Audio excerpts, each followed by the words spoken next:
Well, I guess I've been writing, you know, most of my life. I was working though for the last few years in on-air promos for the different networks, ABC, NBC, the WB, so on and so forth. And but you know, I've always just wanted to write. Had a couple of screenplays optioned, but you know, that and a quarter still won't buy you a cup of coffee. And then this opportunity arose to create something that you know you live and die by. It's if it's good, it's because you made it good. If it's bad, it's because you made it bad. You know, there's nobody else has gotten in the way of the creative process.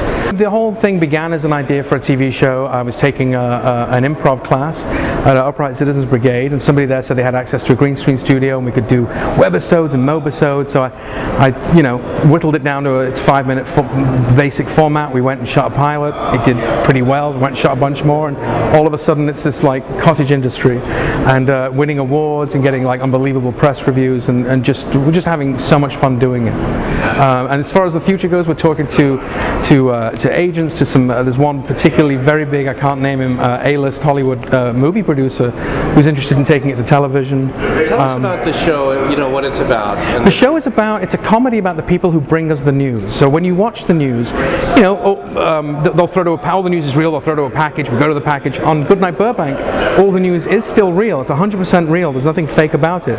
But what makes it unique is that when they throw to a package, we hear it in the background and we stay on our anchors in their off-mic, off-camera moments.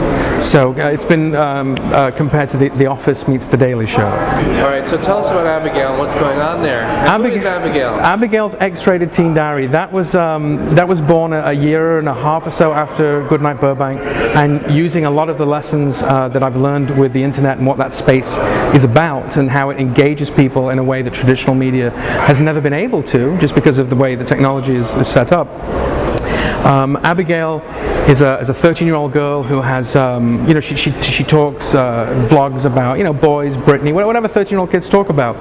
But what makes her unique is that she suffers from a fictional genetic condition called Bloomberger syndrome, which basically it's aged her prematurely, it's bloated her somewhat, put hair where there shouldn't be, so she now looks exactly like me. I play young Abigail.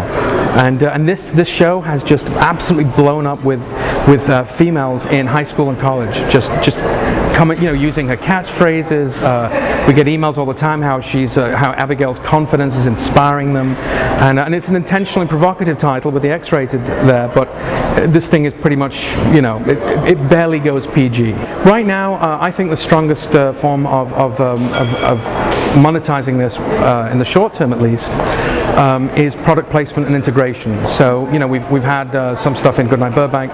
Abigail we actually launched at a profit because Time Warner Home Video saw a trailer for the show and said yes, we'd like to buy, you know, product integration in that, and so I think in the very first week we saw an episode where Abigail was under the covers freaking out over this, you know, horror movie that she just saw, which was of course what we were being paid to promote. And so right now I'm putting a team together to go find some bigger advertisers, because now Abigail, you know, 5 months in, is already doing almost 1.5 million to coming up to 2 million views a month, and with a very desirable demographic, and that's something that advertisers obviously want to be a part of.